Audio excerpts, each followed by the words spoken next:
Começa agora na Vibe Mundial, programa Café com Sexologia. Falando sobre sexualidade, saúde mental e relacionamentos de casais. Apresentação do psicólogo e sexólogo Oswaldo Rodrigues. Olá, gente. Boa noite.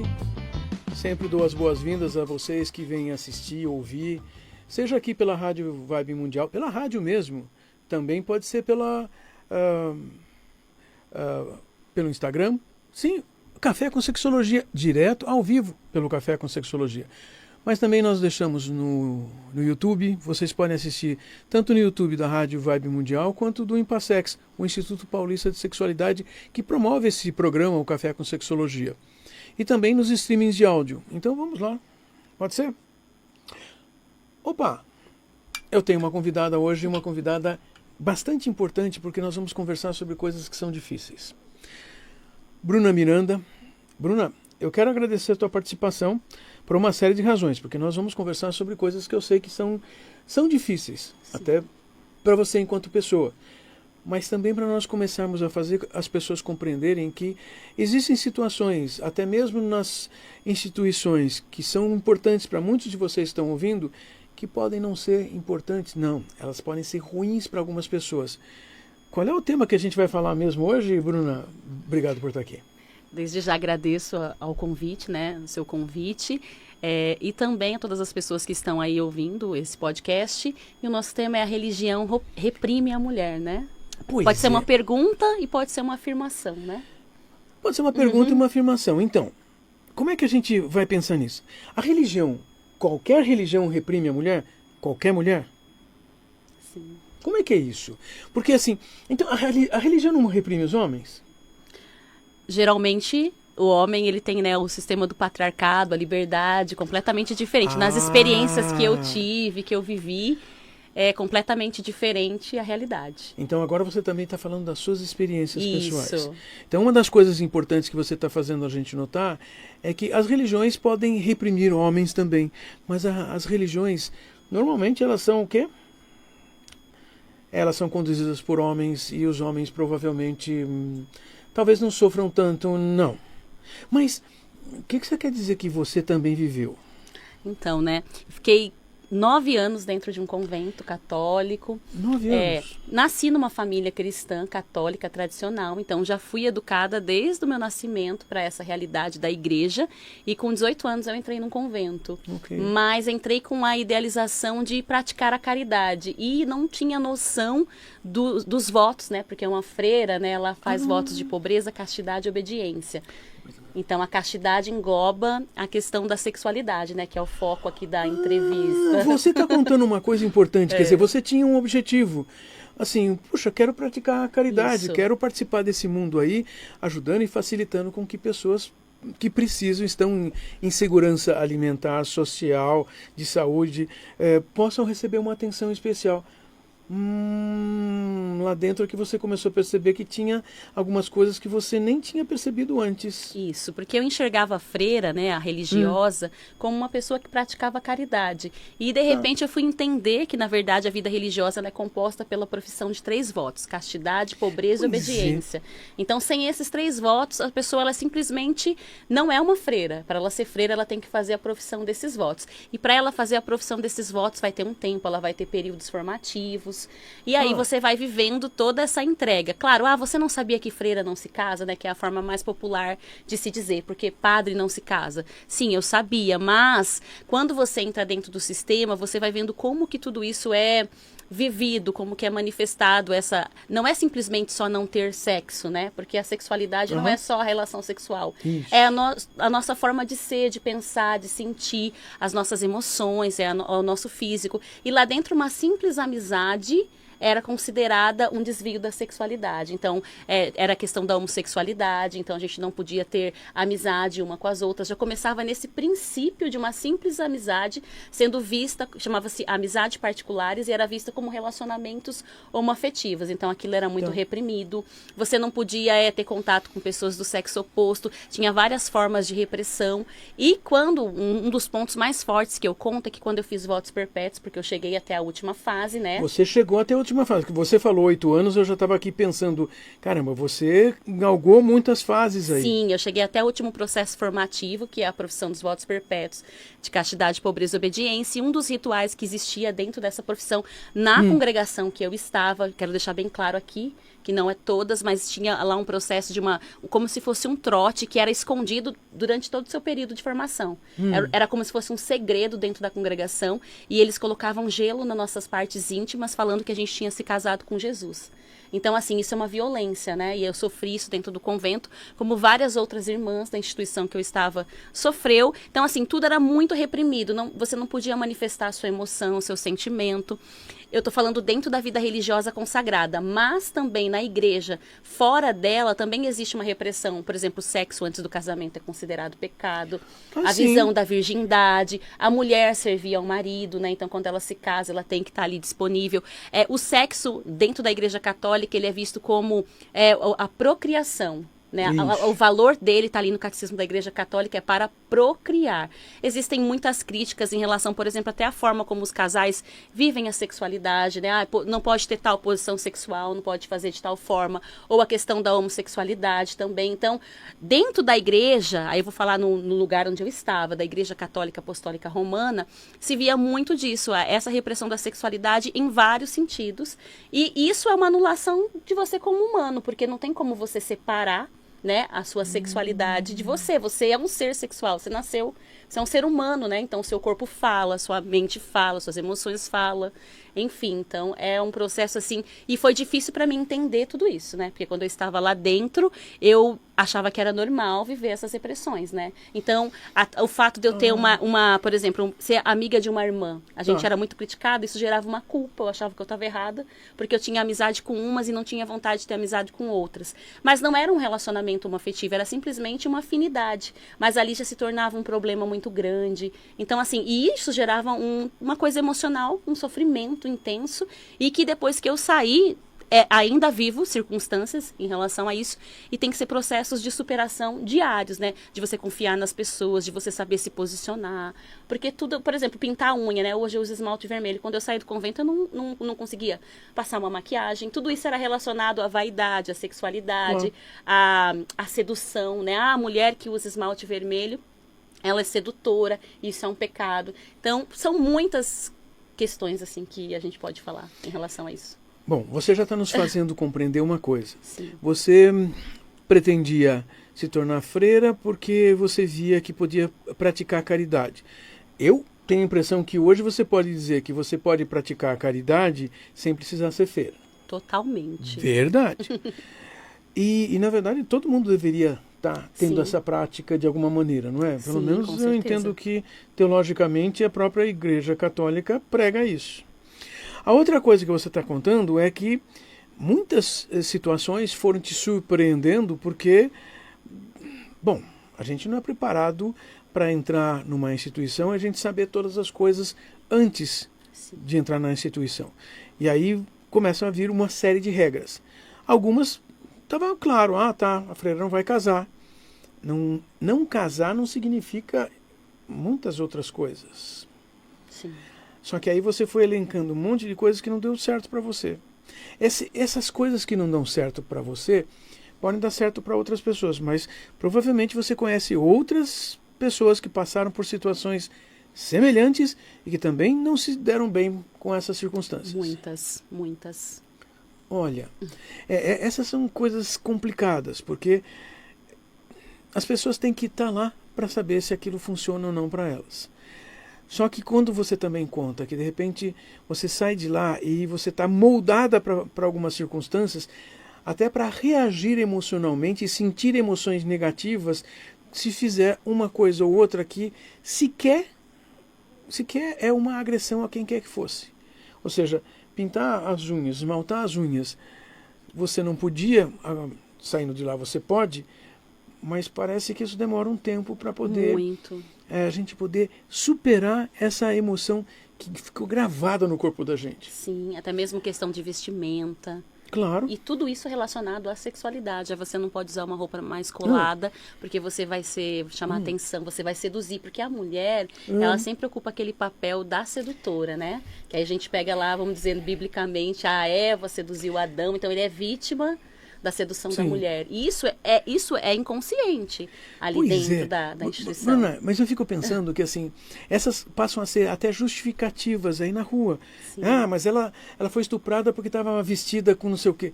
Não. Estupros ocorrem em bebês vestidos com fralda, em mulheres idosas vestidas da cabeça aos pés. Ou seja, não usem esse argumento. Porque o que você está contando é exatamente assim. Esse argumento não dá certo. Sim. Vou lhe contar uma coisa. Estava lá nos Orientes Médios da vida, né? Que a gente nem deveria chamar de Oriente Médio, mas em todo caso, a gente ainda foi colonizado. E de repente eu percebi que assim, era um desses Emirados um bocado mais variados, né? Eu percebi um sujeito andando na rua, ele só olhava as mulheres de burca. Ele olhava, virava o pescoço para olhar a mulher de burca, ou seja, totalmente tampada. Então, não dá para usar esse argumento. A mulher, ela é só sedutora dentro de um contexto social histórico onde determinadas características são consideradas sedutoras. Ah, mas usar as unhas esmaltadas. Ok. E mesmo assim, isso não significa que alguém pode dizer assim, ah, mas eu pensei que você estava querendo alguma coisa porque você estava com a unha esmaltada. Não é assim. Então, você está trazendo para a gente uma série de discussões que dentro de uma instituição viram regras complicadas para algumas pessoas, viram regras que não dá para todo mundo seguir e viram regras que impedem relacionamentos humanos dentro de questões humanas. Sim. Você falou de ter amizade, assim, de se sentir empaticamente mais próxima de uma determinada pessoa do que de outra. E vocês sabem do que nós estamos falando, porque todos fazemos isso o tempo todo. Nós preferimos nos aproximar de algumas pessoas e não queremos ficar perto de outras. E aí, de repente, dentro daquela congregação, isso já era quase um pecado, então, né? Ou seja, isso. E não só dentro da minha, né? De outras, porque eu recebo muitos relatos. E existe essa palavra, acho que é o Brendo colocou no livro dele, sobre esse tipo de relacionamento. Gente, chamava... O Brendo é o que esteve aqui também há alguns meses. Procurem aí nos programas.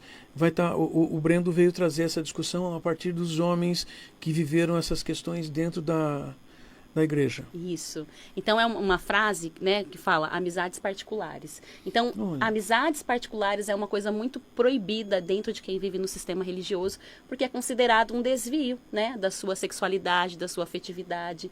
E não havia também dentro da instituição a formação sobre isso, porque assim, é um tabu tão grande que a única formação que a gente tem é você está oferecendo a sua vida a Deus. Então você está ofertando a sua castidade, o seu celibato, né?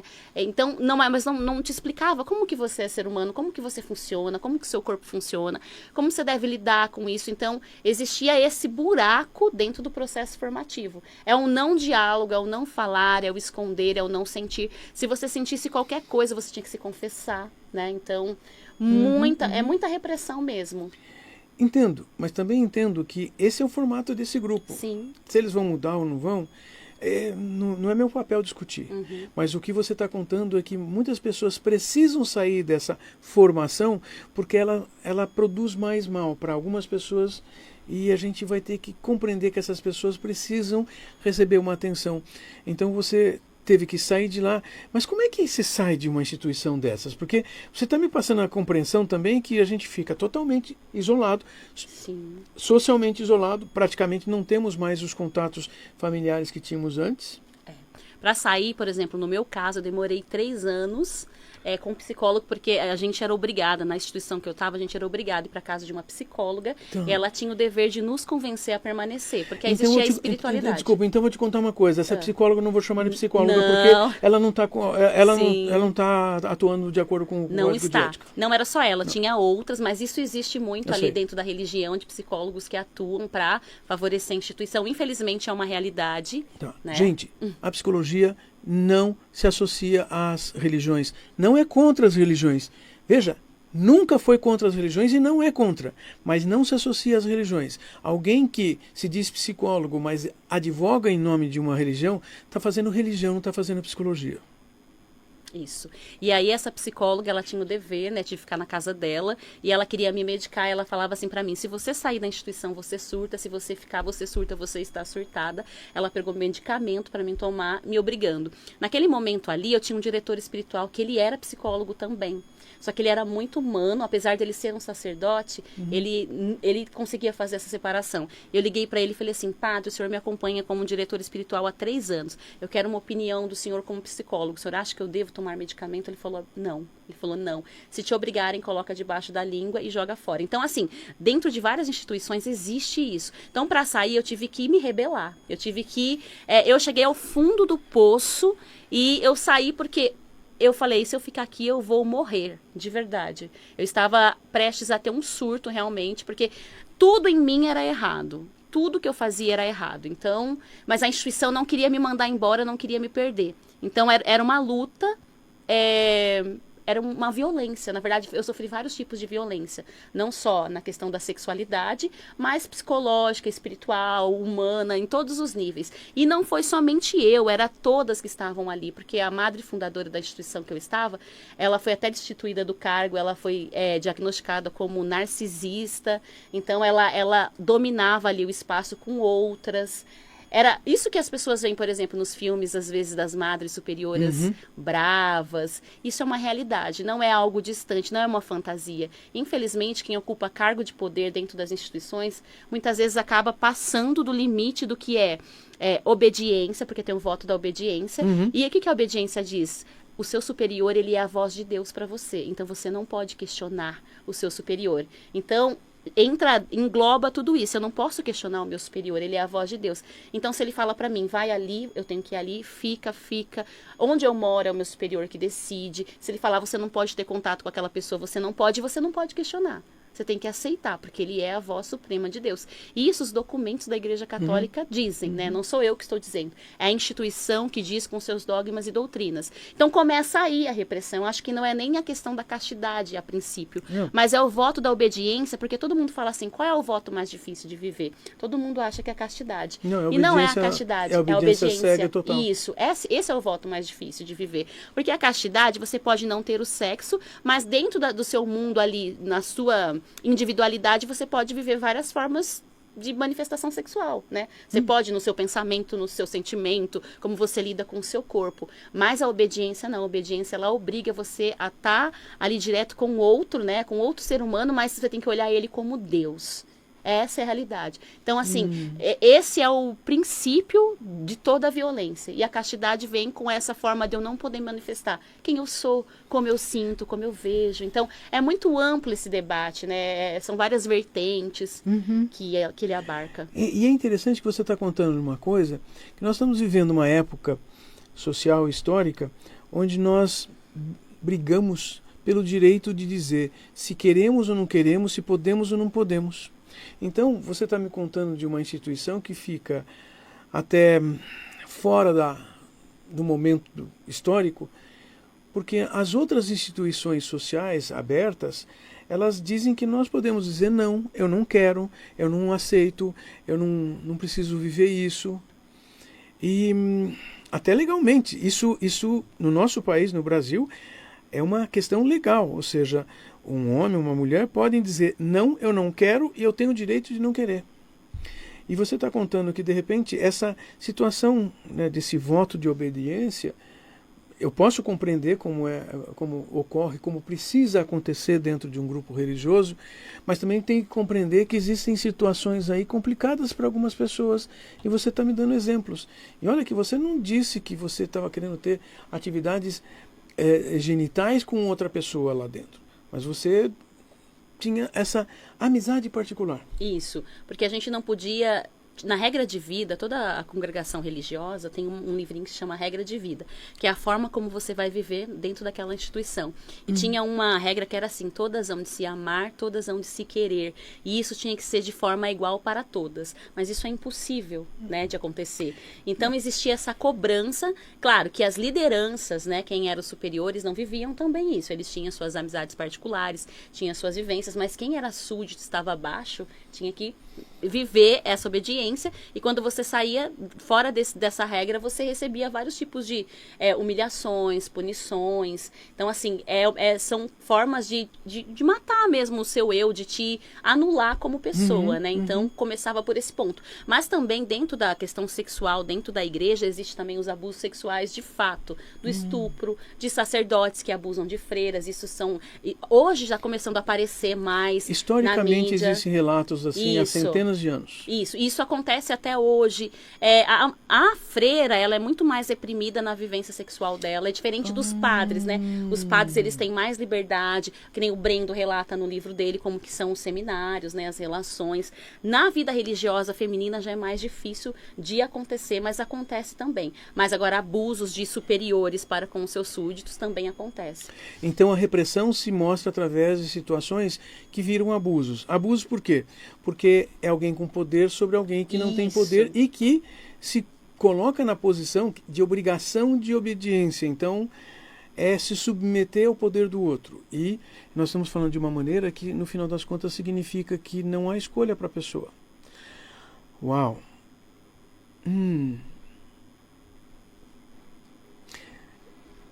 E como é que a gente pode vivenciar uma religiosidade sem, então, estar envolvido numa instituição que nos obriga a uma série de regras que a gente... Então, a gente não quer seguir essas regras. É um desafio muito complexo dentro da nossa sociedade, porque, por exemplo, eu vou pegar a partir da minha história. Eu nasci num contexto religioso de uma família tradicional. Então, as minhas crenças, elas se baseavam dentro daquilo que meus pais passaram para mim.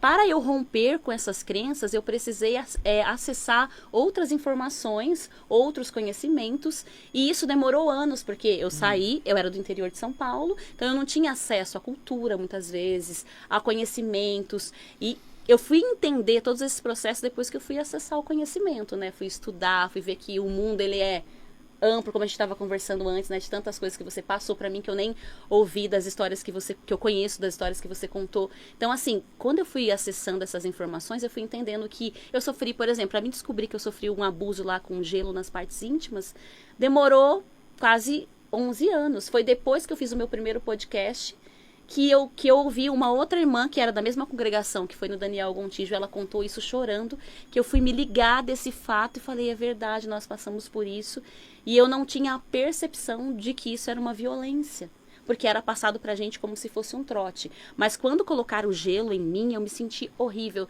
eu fiquei estarrecida, paralisada, e falei, o que é isso? Porque ela levantou o meu hábito e colocou uma pedra de gelo.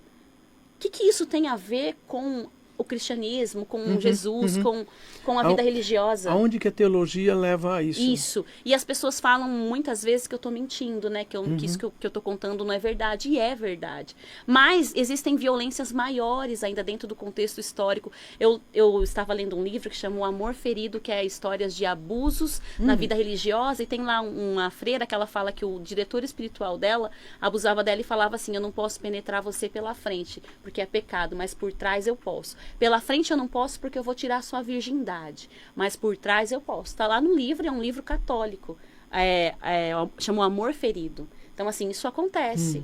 Então, é muito difícil você ler esses relatos, né? Você está contando que existem muitos relatos, sim. Talvez você que esteja nos ouvindo possa ficar pensando, não, isso é invenção, isso não existiu. Olha, existem muitos milhares de relatos assim ao longo da história. Muitos e muitos e muitos. E quando eu digo relato é que assim foram escritos de uma maneira que se torna visível para a gente assistir, ouvir, ler de fora. A questão é, você está nos mostrando que provavelmente a gente possa dizer para todas as pessoas, se nós passarmos por uma situação ruim, nós também temos condições de superar essa situação e viver algumas coisas melhores depois. Nós não precisamos ficar numa instituição sei lá, nós não concordamos com uma série de coisas da instituição. Nós também temos um poder social que nos permite sair da instituição, procurar outras instituições. Eu acho que a Bruna fez isso. Isso tem uma importância para nós discutirmos assim, pensarmos, saímos hoje à noite pensando, então as pessoas que não estão de acordo saem de lá. Exatamente. Mas essas coisas não vão continuar acontecendo com as pessoas por lá? Olha, vão acontecer de alguma série de formas. A questão é que as que estão lá e ficarem lá, de alguma maneira, estão adaptadas, organizadas. Ok. Algumas estão sofrendo? Possivelmente. Mas também elas se colocam na posição de que talvez tenham que viver assim. Então, Bruna, eu quero te agradecer, estar aqui, ter esse tempo aqui com a gente. Eu que agradeço. Essa é uma oportunidade bastante importante para nós ouvirmos assim de primeira mão, na primeira pessoa do singular, contando vivências pessoais. E veja, nós não estamos destruindo as instituições religiosas. Nós estamos contando que para algumas pessoas essas instituições, todas elas, não servem. E também compreender que as instituições religiosas são um reflexo da nossa cultura, onde então as mulheres são colocadas num grau abaixo, onde são obrigadas a simplesmente aceitarem. E nós estamos discutindo há bastante tempo, que vocês que seguem o programa aqui, sabem, não, nós vivemos num mundo onde todas as pessoas têm o mesmo poder, o mesmo direito, uma equidade. Não é simplesmente igualdade, é uma equidade de uma maneira muito especial. Então, obrigado por ter vindo aqui com a gente hoje. Eu que agradeço. E queria deixar bem claro que o meu objetivo não é destruir a vida religiosa consagrada, mas que quem queira entrar, o meu maior objetivo é que entre com consciência e que se posicione lá dentro quando for vítima de algum abuso e que as instituições revejam os seus posicionamentos, né? Acho que a nossa sociedade está evoluindo no sentido da comunicação, do falar sobre isso e é o enfrentamento das realidades que vai gerar uma transformação. Então esse é o meu maior objetivo diante de todas as minhas falas, contando a minha história, para que outras meninas não passem por isso, assim como eu tenho recebido relatos de meninas que entraram e que falaram, eu conheci o seu conteúdo antes de entrar e quando eu entrei, eu me vi em situações que você falou e eu me posicionei e escolhi sair. Então elas puderam decidir sobre suas vidas e entender o que estava acontecendo. Então esse para mim é o meu maior objetivo. Né? Isso é ótimo, porque as pessoas também que ficarem lá vão conseguir fazer um bom papel, viver uma boa vida e colaborar com o mundo também acontecendo. Mas acontece também outro desafio, que tem muitas pessoas que estão lá dentro que não têm condições de sair, porque sair é muito difícil e muitas pessoas estão há muitos anos, não tem, por exemplo, muitas pessoas pensam, o que eu vou fazer aqui fora? Então, quando você fala assim, né, muitas pessoas podem possivelmente estar sofrendo. Sim, e a igreja, principalmente a católica, ela diz, o seu sofrimento, você está se igualando a Cristo. Então, existe também essa construção de que o sofrimento é você se igualar ao Cristo. Então, você acaba aceitando essa realidade. É um outro tema bem... É uma situação circular. Isso. Mas eu gostaria de estar conversando com você e quero convidar vocês que estão assistindo, semana que vem tem mais outros temas, outros programas. Nós sempre estamos aqui às 20h30, domingos à noite, para conversar sobre temas importantes, sobre sexualidade, relacionamentos de casais e saúde mental. Gente, até mais então.